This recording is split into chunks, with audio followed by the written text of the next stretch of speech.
BSSC द्वितीय inter स्तरीय परीक्षा आखिर कब होगी? बड़ा सवाल है। दिसंबर 2023 में इसका फॉर्म भरा जा चुका है, लेकिन अभी तक परीक्षा नहीं हुई है। देखिए, अभ्यर्थी लगातार 1.5 सालों से इस परीक्षा का इंतजार कर रहे हैं और अभ्यर्थी तो अब ये भी चर्चा कर रहे हैं कि पंचवर्षीय योजना इसको बनाने की कोशिश सरकार कर रही है। बीएसएससी पर हमेशा सवाल उठता आया है। बातचीत करेंगे, हमारे साथ पूर्व आईपीएस ऑफिसर अमिताभ दास सर मौजूद हैं। सर, बीएसएससी द्वितीय इंटर स्तरीय परीक्षा दिसंबर 2023 का फॉर्म भरा हुआ है, अभी तक परीक्षा नहीं है, कैसे देखते हैं सर? अब इसमें देखना क्या, ठीक ही है। पंचवर्षीय योजना पूरी हुई है, अभी 1.5 साल पूरा हुआ है, 3.5 साल और लगा दें, है ना। अब जब युवाओं के भविष्य के साथ खिलवाड़ ही करना है तो उसमें कुछ कर दें। ये तो देखिए, सिर्फ बीएसएससी की बात नहीं ना है, ये तो पूरे बिहार में देखिए शैक्षणिक अराजकता है। पलटू राम का एक तकिया कलाम है, हर बातें बोलेंगे 2005 के पहले ये होता था जी, 2005 के पहले होता था जी। तो 2005 के बाद ही कौन अच्छी स्थिति आ गई है ना। सभी मतलब मैंने कहा सभी परीक्षाओं में मोटा मोटी लीजिए आप, शिक्षक भर्ती की परीक्षा देखिए, टीआरई 4 तक अब मामला पहुंच गया है। वो हमेशा विवादों में घिरा रहे। सप्लीमेंट्री का आवाज उठा कई मुद्दे हैं। टीआरई 3 की परीक्षा जो हुई थी 15 मार्च को, उसमें वहाँ हजारीबाग में एक कोहिनूर बैंक्वेट हॉल से 250 बच्चे पकड़े गए थे। फिर बीपीएससी ने कहा कि नहीं, कोई ठोस साक्ष्य नहीं है। फिर कहा गया कि 250 बच्चे पकड़ा है, क्या तरल साक्ष्य है। फिर उसकी परीक्षा रद्द हुई आपको 22 मार्च को। फिर उसमें अब पूरक परीक्षा फल की मांग हो रही है, उस पर सरकार का कोई ये नहीं है, फेंका फेंकी हो रही है बीपीएससी और शिक्षा विभाग के बीच। बीपीएससी कहता है कि हम शिक्षा विभाग के निर्देश का वेट कर रहे हैं, शिक्षा विभाग कहता है कि हम बीपीएससी के प्रस्ताव का वेट कर रहे हैं। अब बच्चे फुटबॉल बन गए हैं। या सिपाही भर्ती की परीक्षा ले लीजिए, केंद्रीय चयन पर्षद कौन ठीक से परीक्षा कर रहा है। उसमें जो 1 अक्टूबर को परीक्षा हुई थी 2023 में, वो पेपर लीक हो गया, वो 3 अक्टूबर को रद्द हो गई। फिर उसकी पुनर्परीक्षा हुई। 17वीं बीपीएससी को देखिए, संयुक्त परीक्षा को लेके इस बार कितना रायता फैला है ना। 3 बार तो दिसंबर महीने में लाठीचार्ज हुआ, 6 दिसंबर को लाठीचार्ज, 25 दिसंबर को लाठीचार्ज, 29 दिसंबर को लाठीचार्ज। नॉर्मलाइजेशन को लेके इतना हंगामा हुआ।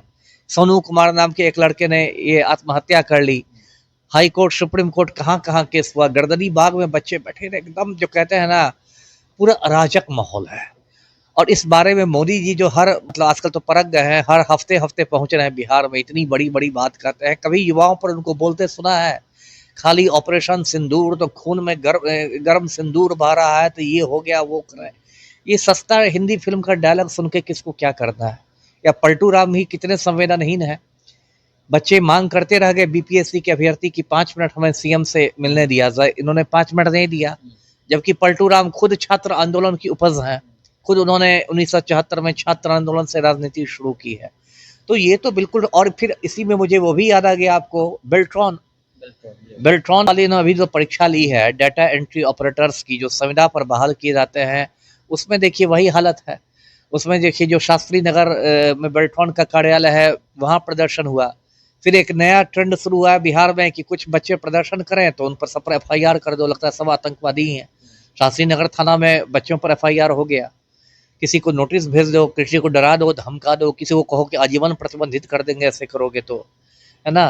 तो ये बिल्कुल शैक्षणिक अराजकता की स्थिति है। और आपने कहा कि इतनी बड़ी संख्या में युवा हैं, तो मुझे उम्मीद है युवाओं से कि भाई सोच समझ कर नवंबर में वोट देंगे, है ना। फिर जाति या धर्म के नाम पर नहीं पकड़ लेंगे, है ना। सोच समझ के अपना भविष्य को देख के वोट देंगे। क्योंकि बेरोजगार यदि चाहे बिहार के बेरोजगार, तो मुख्यमंत्री को बेरोजगार कर देंगे। तो ये बात, अपना भविष्य को सोच के नवंबर में इनको मतदान करना चाहिए जी। बीएसएससी के अधिकारियों पर भी हमेशा सवाल उठता आया है। अध्यक्ष भी जेल में गए थे। बीएसएससी के कर्मचारियों को लेकर भी सवाल उठता है कि कम संख्या में कर्मचारी कार्यालय में है, कोई बच्चा कुछ पूछने भी जाए तो सवाल का जवाब नहीं मिलता है। मतलब बच्चे जो हैं इधर से उधर भटकते रहते हैं। तो इन चीजों पर ध्यान क्या सरकार को नहीं है? सरकार की प्राथमिकता में है ही नहीं। सरकार की प्राथमिकता में बच्चों का भविष्य और ये सब है ही नहीं, शैक्षणिक ये सब है। सरकार की प्राथमिकता है कि भाई आयोग बना दो, उनके जमाई को बना दो, उनकी मेहरारू को बना दो, उनके ससुर को डाल दो, उनके दामाद को बना दो। इसी में अभी दिख रहा है ना बिहार में किस तरह आयोगों का गठन हो रहा है। किसी की घरवाली को डाल दिया गया, किसी के दामाद को, किसी के नाती को, किसी के जमाई को। क्या मजाक है। जो लोग ऑलरेडी सेट हो गए हैं, जो ऑलरेडी मिनिस्टर हैं, उनके दामाद को आप सेट कर रहे हैं। और जो आम परिवार का लड़का है वो धक्के खा रहा है, वो गर्दनी बाग में लाठी खा रहा है, गर्दनी बाग में लू में बैठा हुआ है। सरकार की प्राथमिकता में ही नहीं है कहीं बच्चों का भविष्य। चलिए, तो बीएसएससी द्वितीय इंटर स्तरीय परीक्षा आखिर कब होगी, बड़ा सवाल है। लाखों अभ्यर्थी जो है इस परीक्षा का इंतजार कर रहे हैं। बस एक ही सूचना आई है कि ऑनलाइन माध्यम से होगी। ऑनलाइन से भी होती है तो कितनी पारदर्शिता होगी। जिस प्रकार बिहार में परीक्षा लीक हो जाता है, पेपर लीक हो जाता है, जिस तरह की घटनाएं सामने आती हैं, तो बीएसएससी द्वितीय इंटर स्तरीय परीक्षा आखिर कब, आप भी हमारे साथ कमेंट सेक्शन में अपने रख सकते हैं। धन्यवाद।